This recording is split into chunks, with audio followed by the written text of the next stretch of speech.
que voy a comentar ahora, ¿eh?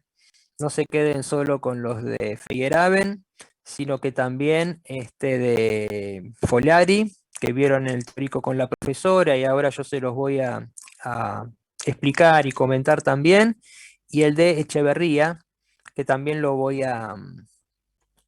vamos a leerlo un poquito ahora antes de terminar la clase, ¿sí? Esos dos, mírenlos porque es posible que pongan algunas preguntas sobre esto en el cuestionario de mañana. Perfecto, gracias. No, de nada. Bueno, no sé si lo están viendo en pantalla, también debe estar un poco chiquito, un texto que dice Epistemología y Sociedad acerca del debate contemporáneo. ¿Lo pueden ver? Ahí lo amplío un poco. Si no lo Sí, se ven, ve bien. avísenme. Sí se Bueno, puede la ver. idea es leer un poco esto juntos, ya lo vieron con la profesora recién, hace un rato en los teóricos, pero no está de más repasarlo una vez más. Este lo voy a pasar un poquito rápido, porque no es tan difícil, es casi un resumen de todo esto que venimos diciendo, y en el otro, el de Echeverría, hay algunas cosas nuevas que yo quiero comentarles, ¿sí? Como unas claves de lectura.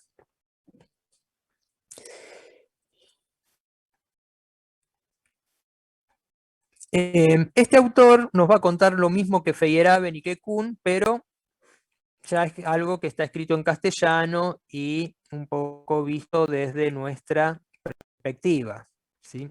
O sea, no desde Europa, sino desde los países de habla hispana.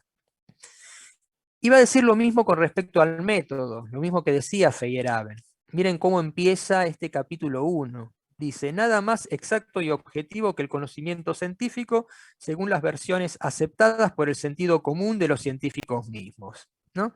O sea que, parte bueno, los científicos dicen que no hay nada más exacto y objetivo que el conocimiento científico. Y Feyerabend va a decir que esto es como hacernos creer que el conocimiento científico es una especie de fotografía de la realidad o un mapa, ¿no? Como si fuera algo objetivo que uno le opone a la realidad para obtener conocimiento, ¿no? Como si fuera sacarle una foto. Pero, dice, esto oculta el hecho de que la ciencia es una producción, una construcción y por lo tanto de ninguna manera una simple constatación de algo preconstituido. O sea, que la ciencia inventa, produce y construye conocimiento. No es que la ciencia descubre cosas, sino que las inventa al tiempo que las va investigando. Hay investigación y hay creación, ¿sí? Pero no es como sacarle una foto a la realidad, porque una realidad es la realidad que ve la cámara de fotos, otra realidad es la realidad que ves vos sin la cámara de fotos, y otra realidad es la que puede ver un perro o un gato. Entonces esa realidad en realidad es un producto más humano que de la naturaleza, y por lo tanto los científicos tienen que hacerse cargo de eso, no decir que son totalmente neutrales, como si sacáramos una foto, sino que, incluso piensen ustedes, ya el hecho de sacar una foto, uno nunca le saca la foto a la realidad. Primero porque la cámara no te capta toda la realidad, te capta una parte de lo que entra en el foco de la cámara, un encuadre. Y ya a ese encuadre lo elige el fotógrafo. Si le sacas la foto al mar, si entra las focas de Mar del Plata, o entra la arena, o entra la gente que se está bañando, si solamente querés sacarle foto a la ola. Entonces ya directamente una cámara de fotos no es objetiva, no es neutral, sino que la foto es lo que el fotógrafo decidió sacar cuando apuntó con la cámara. Entonces, desde ese punto de vista, bueno, la ciencia tampoco es algo 100% neutral, está diciendo. Y dice, su exactitud, su supuesta certidumbre no serían otra cosa que la negación cerrada de la falibilidad. Otra, ¿no? Que la ciencia siempre busca la certeza, la seguridad, pero esa seguridad con respecto al conocimiento nunca es 100% garantizada. Ya lo vimos con el método inductivo, con el método hipotético deductivo y después lo vimos con toda la ciencia en general. No hay nunca una 100% de certeza o certidumbre porque cambia la época y hay que cambiar la ciencia, hay que cambiar las teorías científicas. Iba a decir que la falibilidad, el error, la contingencia, son todas propias del conocimiento humano. O sea que no se puede pretender que el conocimiento humano tampoco sea perfecto y 100% científico. Entonces, ¿qué hacemos con todo eso que, según la ciencia tradicional, no puede ser considerado científico? Y miren lo que dice. La ciencia es más una objetivación que una objetividad, ¿no? Objetivación es cuando vos decís, bueno, eso es objetivo porque yo decido que eso es un objeto. Mientras que la objetividad tendría más que ver con admitir que, bueno, los objetos de la ciencia son productos de la teoría, que los objetos de la percepción dependen de cosas que no son perceptibles, o sea, de nuestro cerebro, y que por lo tanto, una cosa es decir que la ciencia es objetiva y otra cosa es decir que tiene objetividad. Si vos decís que es objetiva, es mentira, porque no hay nada que sea objetivo. Ahora, si decís que buscas la objetividad, bueno, tiene que ver, como dice acá, una forma de poner a los objetos en perspectiva, de captar sus aspectos legales, repetibles, o sus modos de aparecer o desaparecer ante la percepción. Esto es, bueno, una crítica también contra el tema de la supuesta objetividad de la ciencia. Y después va a dar, creo que son 9 o 10, o un poquito más, 11, sí, 11 puntos en los cuales resume lo mismo que decían Kuhn y Feyerabend con respecto a la ciencia. Esto lo vieron ya con la profesora, así que lo voy a pasar un poquito más rápido, pero si les quedaron dudas, aprovechen para preguntarme. Primer punto.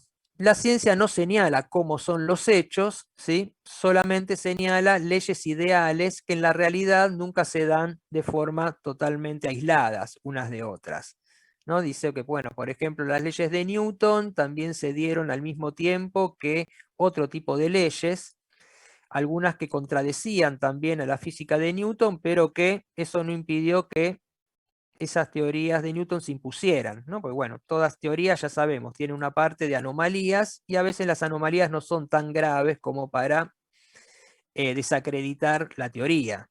Pero tampoco es que las teorías están 100% establecidos. Como dice acá, la ciencia no señala cómo son los hechos, solo el comportamiento ideal, ¿no? De leyes, pero que en la realidad fáctica nunca se dan de manera tan clara, ni tan contundente, ni definitiva. El punto 2 dice, la ciencia no dice lo real, sino que lo explica por medio de teorías. La ciencia no surge de la observación, sino que implica siempre la existencia de supuestos previos. Bueno, esto ya recordarán, lo hemos visto cuando estudiábamos la filosofía de Thomas Kuhn, cuando decía que incluso las observaciones más directas siempre se basan en supuestos, en supuestos de que eso que estoy observando es importante para mi investigación, o en supuestos de que eso que estoy observando es un hecho neutral, que no está implicado por las teorías que yo tengo acerca de ese hecho. Entonces la realidad siempre queda muy lejos de la ciencia. ¿Sí? La ciencia no estudia la realidad o los hechos de la realidad. La ciencia estudia teorías sobre la realidad. Inventa y produce teorías sobre la realidad. Y cada teoría, de alguna manera, elige una explicación o un grupo de explicaciones de una realidad que previamente está determinada por el campo de investigación. Entonces, decir que la ciencia habla de lo real sería también un error. La ciencia no habla de lo real, solo habla de teorías sobre lo que supuestamente es real. Y eso que supuestamente es real va cambiando de una teoría a otra. Por lo tanto, bueno, tampoco hay objetividad en la ciencia en ese sentido. El punto 3, miren, lo que está subrayado acá. Dice exactamente esto que estamos diciendo. La observación no es neutral ni objetiva. Convencionalmente, ven, por convención, solamente por convención, se han puesto de acuerdo los científicos sobre los criterios y protocolos de observación. pero no sobre lo observado. Simplemente los científicos dicen, bueno, la manera correcta para mi ciencia y para lo que yo quiero descubrir es esta, es el microscopio. Y otro te va a decir, no, el microscopio para lo que yo quiero investigar no sirve, necesito solamente unas pruebas de radiación y de señales impresas en un tipo de papel que imprime ciertas radiaciones y no imprime otras. O sea, los modos de observación cambian según la ciencia y por lo tanto los objetos estudiados a través de esos modos de observación también cambian continuamente. Y todo reposa en qué convenciones usamos para observar. Como dice acá, a teorías o paradigmas diferentes corresponden recortes empíricos diferentes. ¿Sí? Esto de recortes es como el encuadre que les decía de la cámara de fotos. El científico encuadra algo y analiza todo a partir de ese encuadre que hace, pero deja fuera todo lo demás. Igual que el fotógrafo, cuando le saca la foto a una ola, no le está sacando la foto al cielo, ni a la playa que tiene atrás, ni a la gente que está nadando en esa misma escena, sino que decidió encuadrar ahí. Y la ciencia hace lo mismo, encuadra un campo, un objeto de estudio, un problema e inventa cuál es sería el mejor método para observarlo. Pero todo eso es una convención, es un acuerdo que hacen los científicos y que no tiene mucho que ver con lo que sea la realidad, de la cual cuanto más avanzamos en la ciencia, de alguna manera menos la conocemos. Entonces dice, punto 4, teorías diferentes implican también categorías de análisis diferentes. Los objetos pueden ser los mismos, pero como cambia la forma de observarlos o la forma de analizarlos, tampoco podemos decir que sea el mismo objeto. Miren, piensen en este ejemplo, ¿no? Si yo veo un árbol y soy pintor, me voy a fijar en algunas características del árbol, pero si yo soy un biólogo, voy a observar ese árbol desde el punto de vista de la biología. Entonces no me voy a colgar con el color, la luz, la sombra, el efecto de las hojas para la proporción del árbol, ¿no? Sino que lo que voy a estar observando van a ser, bueno, folículos, ramas, raíces, vasos comunicantes, procesos de ósmosis, procesos de crecimiento. Es decir, díganle a un biólogo que te describa un árbol y después traigan a un poeta para que describa el mismo árbol, van a ver que los textos que salen de cada uno de estos dos observadores van a ser completamente distintos. Y lo mismo pasa si un árbol es observado por un biólogo molecular o por un biólogo ambientalista. El ambientalista va a estudiar el árbol en relación con los otros árboles, con el tipo de tierra, con el clima, con la temperatura, con las estaciones del año, con los animales que viven cerca de ese árbol, mientras que un biólogo molecular lo que le va a interesar es cómo se produce la fotosíntesis, qué órganos tienen las hojas y las ramas para producir un metabolismo, y entonces va a utilizar otro tipo de observación, otro tipo de lenguaje, otro tipo de encuadre, y el árbol es el mismo, pero las visiones sobre ese árbol y lo que resulta de cada una de estas descripciones, la del biólogo molecular, la del biólogo ambientalista o la del poeta, van a ser totalmente distintas frente al mismo árbol. Entonces, esto es un argumento en contra de que los hechos o la objetividad de los hechos sea una base científica, porque los hechos van a cambiar según la perspectiva desde la que se los mire. Por eso dice acá, bueno, esto plantea la cuestión de la diferencia de lenguaje entre teorías. ¿Ven? Una cosa es el lenguaje que utiliza el biólogo molecular para referirse al árbol, que lo ve como un proceso metabólico. Otro lenguaje va a ser el que usa el biólogo ambientalista, que lo ve como un elemento dentro de una situación ambiental más grande. Y otra totalmente distinta del poeta, que va a hacer una poesía acerca de ese árbol que tenemos enfrente, ¿no? Diferencias de lenguaje entre teorías. Profe, una consulta.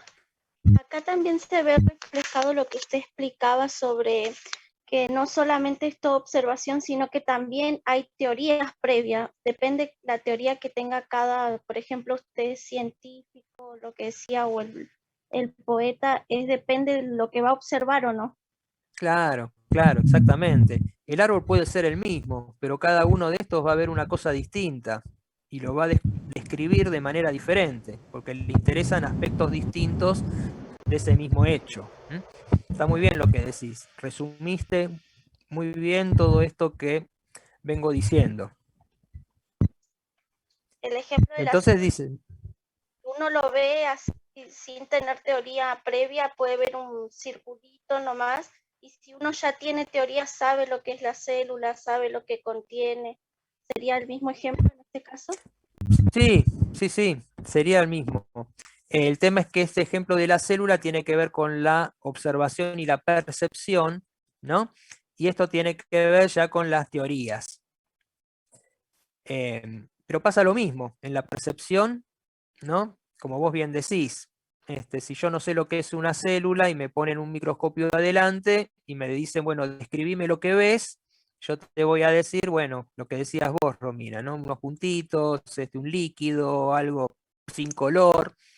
Ahora viene un científico, mira por el microscopio y decir, bueno, yo ahí estoy viendo una mitocondria, estoy viendo un núcleo celular rodeado de un epitelio, ¿no? Te va a empezar a describir con palabras científicas otra realidad distinta que la que describí yo, mirando lo mismo, por el mismo microscopio. Y acá pasa algo parecido, pero ya a nivel teoría, ¿no? Una teoría científica puede observar el mismo hecho de una manera completamente diferente, incluso poniéndole otro nombre, utilizando otros nombres, otro tipo de palabras. Y eso prueba que los hechos no son neutrales, sino que depende de cómo los ves y con qué teoría, desde qué teoría los estás estudiando. Por eso Ben dice, no existe un lenguaje neutro interteórico, o sea, como un lenguaje de lenguajes, ¿no? O una teoría de todas las teorías que pueda remitir directamente a lo real. Lo real siempre va a depender del punto de vista. Y eso se llamaba, como dice acá, y ustedes lo saben, inconmensurabilidad entre teorías. No se pueden comparar porque son puntos de vista distintos, con lenguajes distintos y con intereses distintos.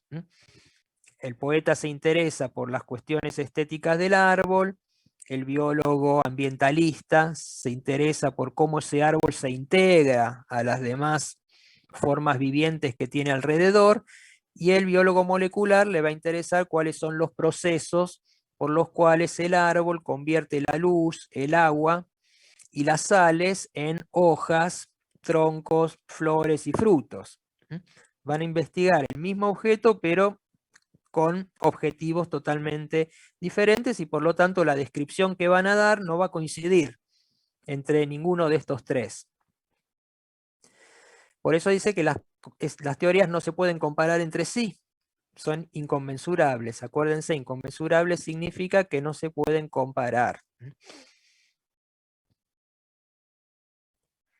Dos teorías no pueden resolverse tampoco de manera argumentativa. No hay una manera de decir esta teoría es mejor que otra. Simplemente se puede decir, bueno, esta teoría le ganó a otra.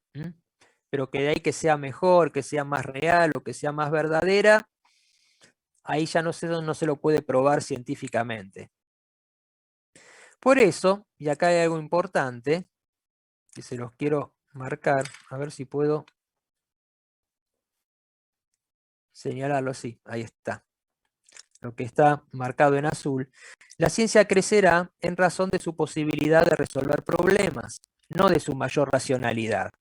Esto es importante y lo resaltaba mucho la profesora Pack hace un rato, ¿no? Decía, justamente se había detenido en esta misma frase, diciendo que la ciencia o un paradigma o una teoría es mejor que otra si puede resolver los problemas que se propuso resolver, y no por mostrarnos que es más racional que otra o que es más verdadera que otra. Simplemente podemos decir, bueno, una teoría es más efectiva, más eficiente que otra, pero no es más verdadera. No podemos decir que una teoría o un paradigma sea más verdadero que otro, porque verdadero con respecto a qué, ¿no? A la realidad, y la realidad no sabemos cuál es, porque siempre es un invento de las teorías. Entonces, ¿con qué comparamos que una teoría es más verdadera que otra? No se puede, solamente se puede decir que una resuelve mejor los problemas que se planteó el anterior, pero no porque sea más racional, ni porque dé mejores resultados, ni porque sea más objetiva a la hora de observar los hechos. Por eso, punto 5, no existe el método científico. El método científico, ¿no? Como con mayúsculas. Existen muchos métodos científicos y no uno solo.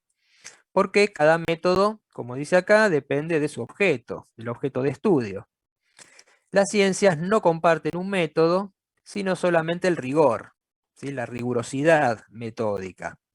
¿Sí? Quizás compartan todas las ciencias lo que es la rigurosidad, pero el método no, cada una tiene su propio método y además esos métodos van cambiando a lo largo de la historia.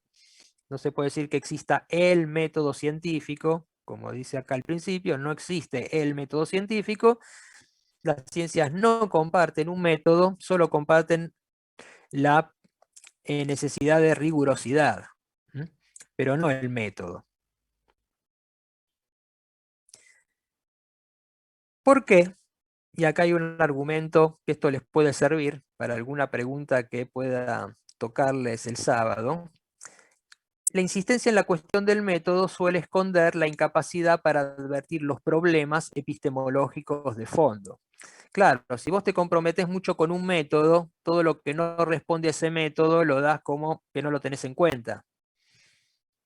Pero todos estos autores dicen que, acuérdense, todo sirve. Por más que no coincida con el método o que no esté en la receta que vos estás usando para cocinar. Poniendo el ejemplo de la cocina. ¿Qué onda? Si no está en la receta es que no existe. ¿Sí? Si no está en la receta es que está prohibido que yo lo pruebe o que haga algo. O quizás la receta sea solamente una receta muy básica y para realmente sacar el plato que yo quiero hacer necesito mejorarla a esa receta. ¿No? Bueno, todo esto pasa también en la ciencia. Por más que yo tenga un método o una receta, todo el tiempo la voy a tener que estar cambiando o incluso transgrediéndola para poder descubrir algo nuevo. El que se ajusta mucho a un método es porque quiere ir a lo seguro y no se anima a aventurarse a lo nuevo, que es justamente algo más difícil de captar y de probar.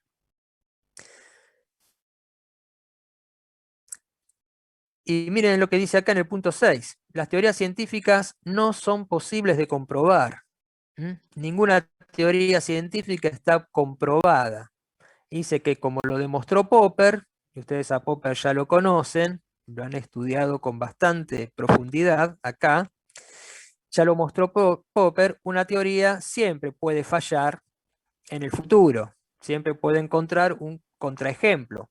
Entonces, por eso, una teoría siempre se puede probar que es falsa, pero nunca se puede probar que es verdadera, que es 100% verdadera. El gran principio de falibilidad de Popper, ¿no? Siempre podemos estar seguros cuando una teoría es falsa, pero nunca podemos estar seguros de que sea verdadera.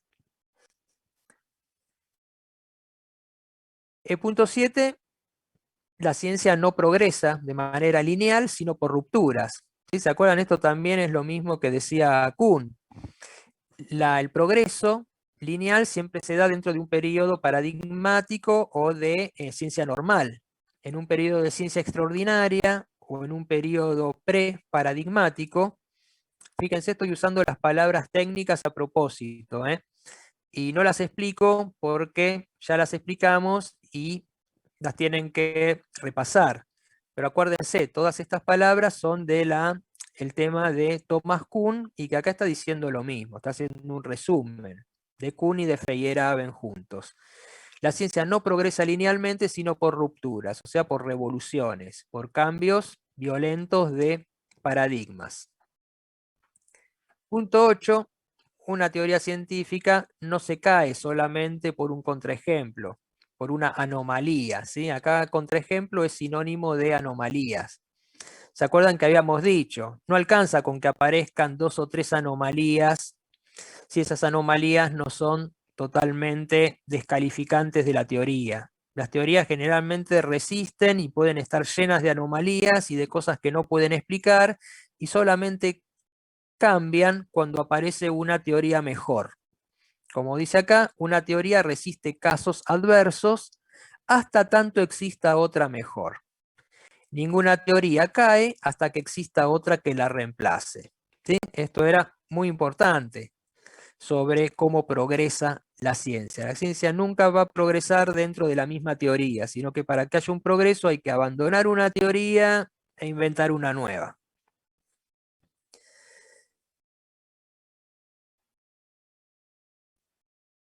Otro punto, 9. Todo esto, como verán, son cosas que ya hemos visto y conversado un montón de veces, pero bueno, resumidas, todas juntas en estos 11 puntos. El punto 9, los científicos no son grandes racionalistas dedicados a la cuestión de confirmar o refutar teorías, sino que lo que hacen los científicos, en realidad, por más que no siempre lo digan, es resolver problemas concretos de la sociedad.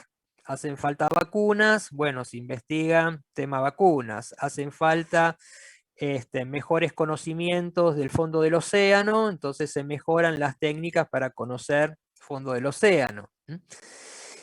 Pero dice que los científicos suelen ser inconscientes de los supuestos teóricos de su actividad. Porque es muy común que en los libros de ciencia siempre te dicen, bueno, la ciencia es objetiva, es neutral, no se mete con política, no se mete con la economía, no se mete con los problemas sociales, y sin embargo son los problemas sociales los que la ciencia siempre está de alguna manera tratando de resolver. Incluso cuando era crear una bomba atómica, un arma química, el problema social era que había una guerra mundial y que se pretendía terminarla de la peor manera. Pero la ciencia no se mete con la política. Entonces vos querés una bomba atómica, yo te hago una bomba atómica. Después hacete vos cargo de lo que haces. Vos querés un arma química, yo te hago la arma química. Vos después fijate. Y así sucesivamente. Pero lo que dicen estos autores es que eso es no hacerse cargo de lo que realmente estás haciendo. Que los científicos se tienen que hacer cargo también de poner un límite a sus propios investigaciones, teniendo en cuenta consecuencias, ¿sí? Consecuencias éticas, consecuencias morales, consecuencias humanitarias de lo que se está, de los métodos que se están aplicando para investigar.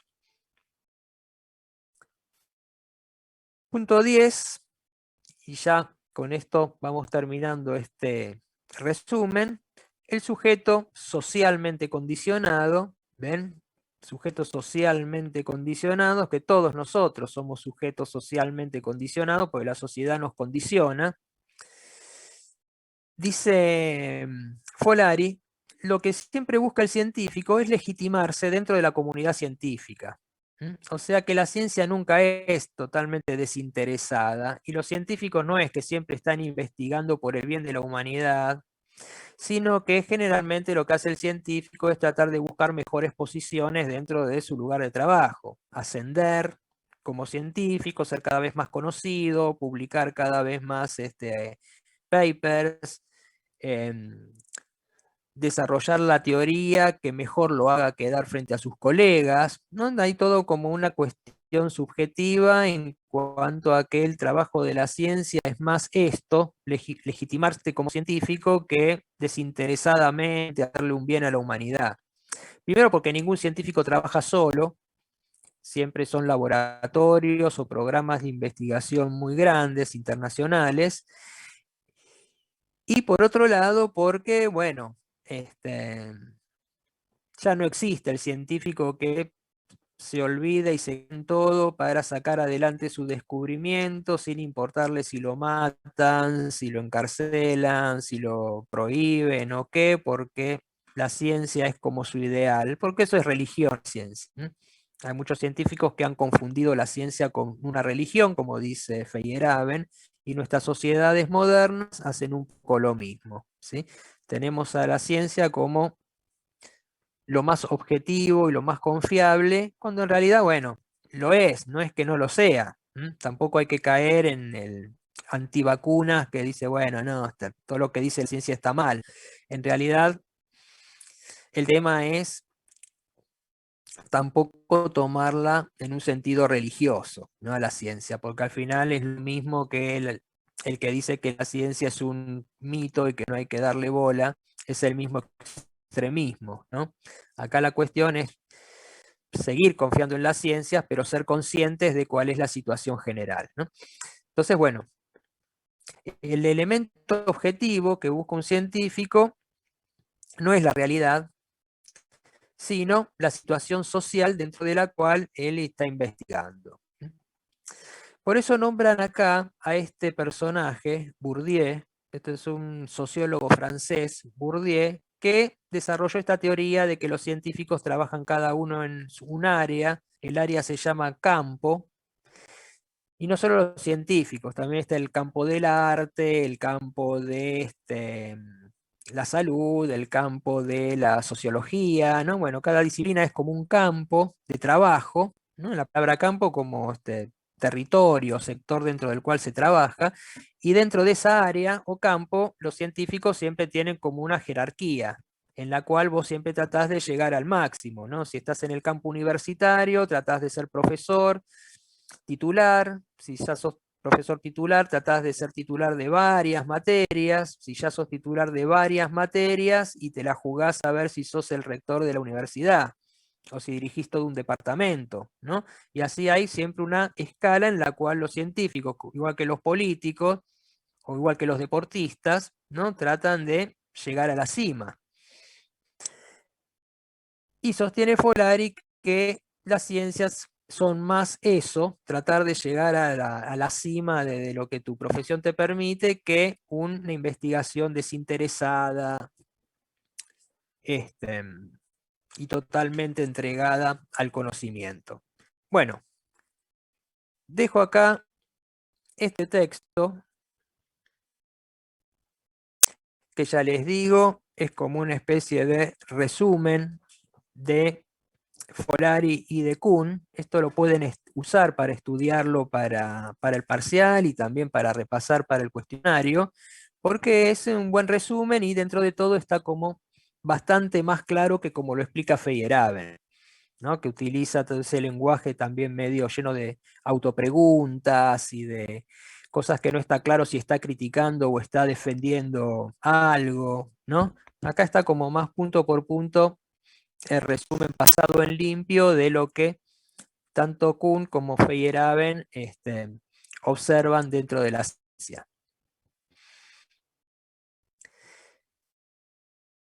Y este es un famoso texto que lo van a escuchar nombrar a la profesora y también lo van a ver en la bibliografía y en el programa.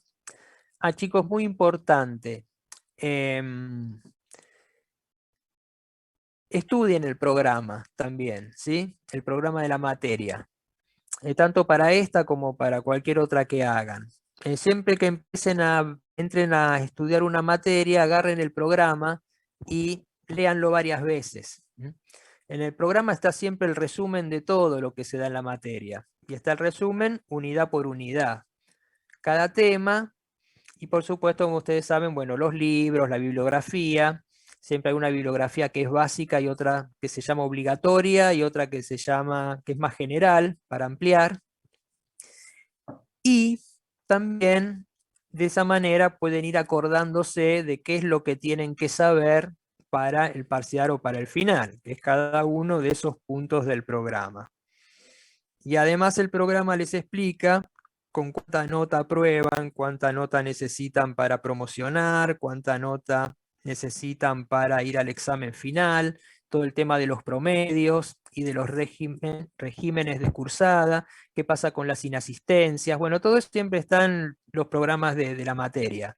Es como la guía de estudios, ¿no? Entonces seguir eso, tener el programa a mano, es muy importante, tanto para cursar como para antes del examen. Ustedes chequean en el programa, bueno, cuáles son los temas que se acuerdan, los que no se acuerdan los revisan mejor, ¿sí? Y así sucesivamente van llevando como un control ustedes mismos de cómo van viniendo estudiando. Por eso es importante darle bola a tener siempre a mano y leerlo y releerlo al programa de la materia. Van a ver que les va a servir mucho como guía, ¿sí? Tanto para cursar como para preparar parciales o exámenes. Profe, una consulta. En las mesas Sí. de julio y agosto, ¿van a habilitar la mesa de ICC? No, porque esas mesas van a ser para estudiantes que anteriores. ¿Sí? Porque vieron que siempre tiene que como pasar un tiempo en que se termina de dar la materia y se dan los parciales y los profesores sacamos los promedios, controlamos las notas, chequeamos las asistencias, bueno, armamos toda la nota final de cada estudiante, lleva como varias semanas hacerlo. Entonces, estos turnos no van a estar disponibles para ustedes que cursan ahora, pero sí para los que cursaron cuatrimestre anterior y el anterior. Esa es Y un en las poco mesas de la septiembre, dinámica. octubre, diciembre, ¿estarán habilitadas o Claro, ahí tampoco? sí, claro.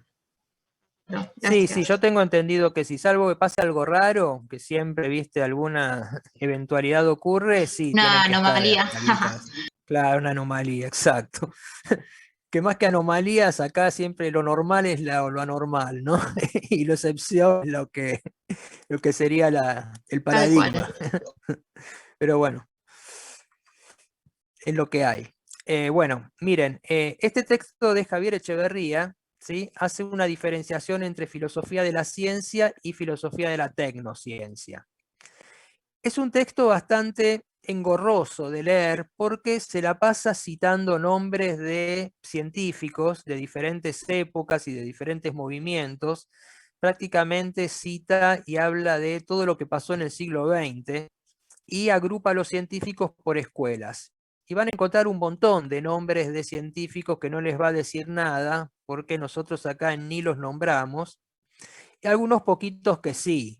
Kuhn aparece, Popper aparece, Toulmin y Hanson, si ustedes leyeron el texto de Feyerabend los nombra bastante, a estos dos, Toulmin y Hanson, porque eran, digamos, amigos y pensaban de la misma manera que él.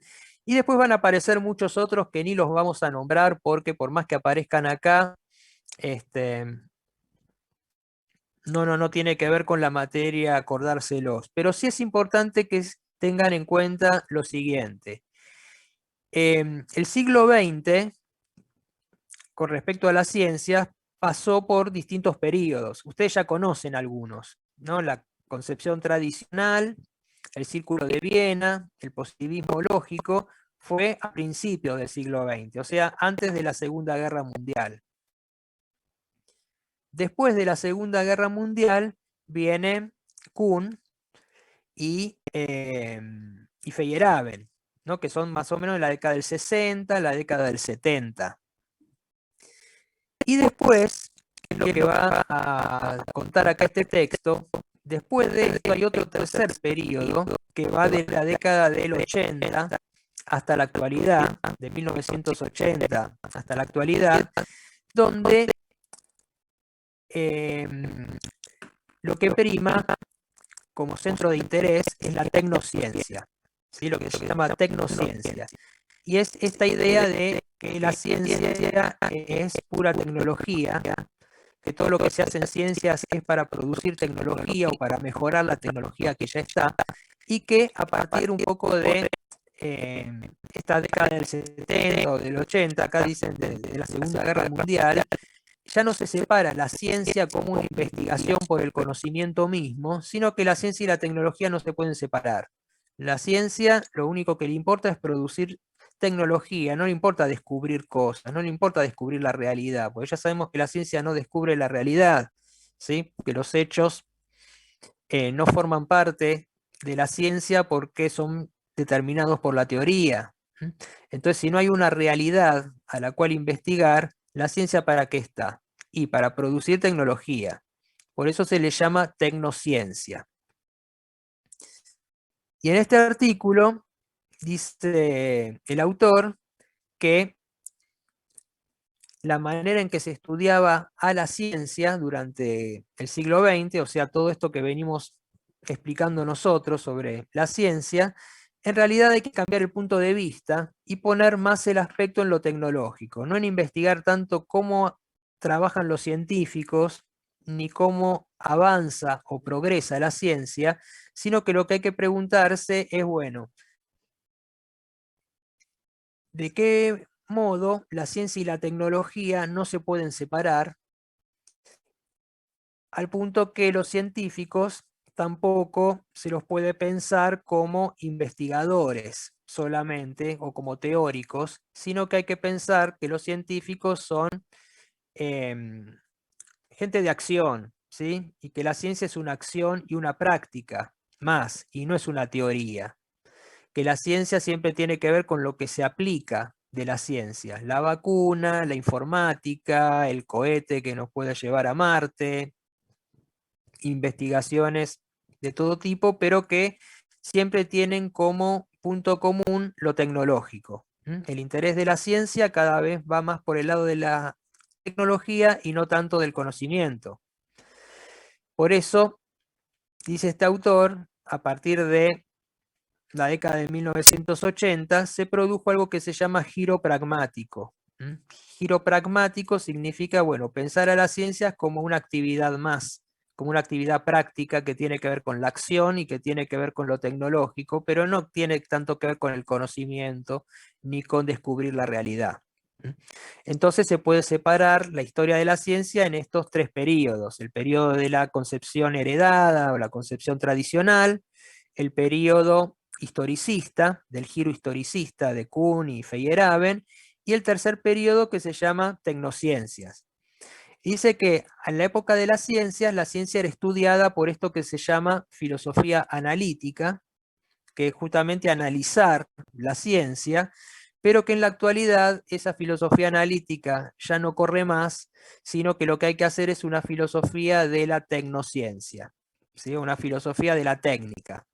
Y esta filosofía de la técnica tiene que ver con cómo se usa la ciencia, en qué se la aplica, para qué y por qué, y cuáles son los objetivos de la aplicación científica, y también cuáles son los límites morales, éticos, políticos y económicos de la investigación científica, ¿no? O sea, ¿por qué hay más plata para investigar una cosa que para investigar otra? ¿Por qué la ciencia avanza más rápido en poner estaciones espaciales en el espacio o programar viajes a Marte y no se pone las pilas en descontaminar los mares, descontaminar el aire o distribuir mejor la riqueza para que no haya tanta pobreza o tantas desigualdades sociales? ¿Por qué se pone el dinero en unas cosas sí y en otras no? ¿Por qué avanzamos tanto en armas y menos en educación? ¿Por qué la tecnología tiene que ver siempre con lo militar y con lo bélico, pero no se usa ese mismo nivel de desarrollo hipertecnológico para mejorar, bueno, otras cosas de la vida cotidiana? Como siempre digo yo haciendo un chiste, ¿por qué no tenemos un robot para lavar los platos, por ejemplo? Lavando platos. Y sí tenemos un mecanismo para hablar con los astronautas en la estación espacial. ¿Quién es y por qué se privilegia una cosa y no otra? Ese es el problema que tiene que encarar ahora la filosofía de la ciencia, ¿no? Y se llama filosofía de la tecnociencia. ¿Cuáles son las aplicaciones y por qué se las aplica para unas cosas sí y otras no? Y también investiga el tema que ya habíamos hablado de las relaciones de poder. Les dejo acá el título para que lo ubiquen bien, ¿no? Las relaciones de poder de los científicos entre sí. Como explicaba la profesora en el teórico, porque hay algunas universidades que son más importantes que otras, porque es más importante publicar en las revistas que están escritas en inglés que publicar en revistas que están escritas en chino, o en francés, o en italiano, o en español. Ya el idioma con el que los científicos escriben te ponen más cerca de ascender en la carrera científica que otros idiomas. Entonces ahí parece que tenemos una discriminación por idiomas, una discriminación por países, una discriminación también por qué es lo que se investiga. Como decía también la profesora, para investigar ciencias sociales siempre hay muy poca plata de subsidios, de becas, comparado con lo que hay para investigar en ciencias. La excusa es que, bueno, un filósofo, un antropólogo solo necesita los libros y por ahí viajar, hacer algún trabajo de campo. Pero un científico necesita un reactor nuclear, un acelerador de partículas, un telescopio espacial o una sonda submarina, ¿no? Entonces se dice, bueno, los costos. Pero incluso en programas que tienen el mismo costo, y esto es lo que investiga esta filosofía de la tecnociencia, tienen el mismo costo, pero siempre se priorizan los programas que van a ser en interés de algún tipo de cuestión práctica, generalmente de las empresas, que son las que ponen el dinero, ¿no? Si una empresa necesita mejorar la tecnología para extraer petróleo de la Patagonia, entonces el dinero va a ir a ese tipo de investigaciones y no a programas que por ahí cuestan lo mismo, pero son para otro tipo de cosas, ¿no? Entonces, ¿cómo y quién es el que decide, a fin de cuentas, cuál es el interés de la ciencia, dónde se pone el dinero y cuáles son los requisitos para ascender en una carrera científica? Como explicaba la profesora, todas las carreras científicas, cada ciencia tiene 2 o 3 revistas, que son las revistas top de esa ciencia, y a vos te van calificando según cuántos artículos publicaste en esas revistas. Siempre son revistas internacionales, en inglés, y la manera en que vos tenés que escribir para esa revista no es que escribís lo que a vos te parece, tiene todo un formato parecido a este que ustedes tienen acá, un resumen, que tiene que estar en el idioma del científico y en inglés, por lo menos en inglés, en otras te piden varios idiomas. Después del resumen tienen que estar las palabras claves, tanto en castellano como en inglés, y recién después, bueno, una introducción, un desarrollo, una parte donde vos pones las pruebas, gráficos, estadísticas, tablas, bueno, todas las pruebas que vos das, y conclusiones. Y en las conclusiones vos tenés que citar obligatoriamente a otros científicos que escribieron en esa revista o en alguna de las otras 2 o 3 que son las guías de cada disciplina y cada especialidad. La pregunta es, bueno, ¿quién es el dueño de la revista? ¿Cómo eligen qué artículos se publican o no? ¿Y por qué es obligatorio citar a determinados científicos y no a otros? Por ejemplo, si uno escribe un artículo en castellano y solamente cita a autores que escriben, que son latinoamericanos y escriben en castellano, eso no te lo van a aceptar en las revistas internacionales en muchas ciencias.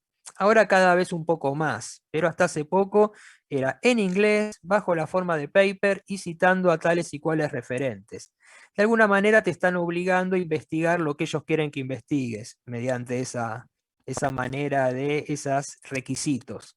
Entonces también hay un montón de formas en las que el poder va de alguna forma, condicionando y guiando las investigaciones a nivel mundial. Eso también lo estudia la filosofía de la tecnociencia, ¿no? Todas las cuestiones que tienen que ver con la práctica de la ciencia y las cuestiones más concretas y más duras, ¿no? El dinero, el poder, a quién le conviene que se investigue una cosa y no se investigue otra, en fin, cómo silenciar investigaciones que no nos interesan o cómo robar investigaciones hechas en otros países, financiadas por otros gobiernos, pero que yo les puedo robar el conocimiento, ¿no? Porque también el robo y la piratería de conocimiento es algo que estudia esta filosofía de la tecnociencia. ¿Cómo es el tema del robo y la piratería de descubrimientos dentro de la ciencia? Y ahí también se constata siempre lo mismo. Los países poderosos utilizan, porque es barato, a los científicos de cada país, pero después no les dejan usar las licencias. Entonces, vos investigaste en un programa muy grande donde hay científicos en India, en Brasil, en México, en Argentina, en África, ¿tá? Pagan por esa investigación, pero la licencia de los descubrimientos son del que puso la plata, no es del que lo descubrió. Entonces, de esa manera también es barato investigar con científicos del tercer mundo porque trabajan por menos plata, pues están acostumbrados a ganar menos y a trabajar a pulmón, y los resultados de esa investigación finalmente las utilizan, bueno, grandes centros productores. Eso pasa mucho con los medicamentos. Último ejemplo, y terminamos con esto. El tema del patentamiento de las semillas, ¿no? Que es un gran problema que tenemos mundial actualmente. Vieron que hay muchos científicos de todo el mundo interesados por los pueblos originarios, por el tema de las plantas medicinales. Entonces, pagan a muchos programas de investigación sobre los pueblos originarios, sobre cómo viven, cómo piensan, cómo utilizan las plantas medicinales, etcétera, etcétera. Y ese conocimiento, en realidad, lo usan después las farmacéuticas, que utilizan esos conocimientos, patentan la planta, prohíben que esa planta la sigan cultivando los pueblos originarios porque ya están patentadas por un laboratorio norteamericano, y entonces extraen ese conocimiento y después te venden el remedio, ¿sí? Y te lo venden a vos y te lo venden también al originario que conoce ese remedio desde hace 10.000 años, pero ahora se lo tiene que comprar a la farmacéutica, en dólares además.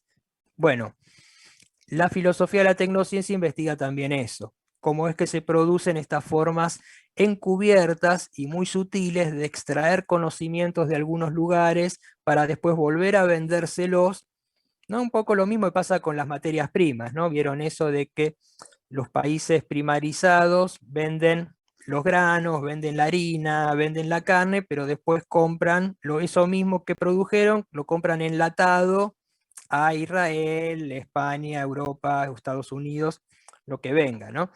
Se toma conocimiento, se lo industrializa y después te lo vuelven a vender. La ciencia está funcionando de esa manera, y esta filosofía de la tecnociencia también investiga todos esos funcionamientos.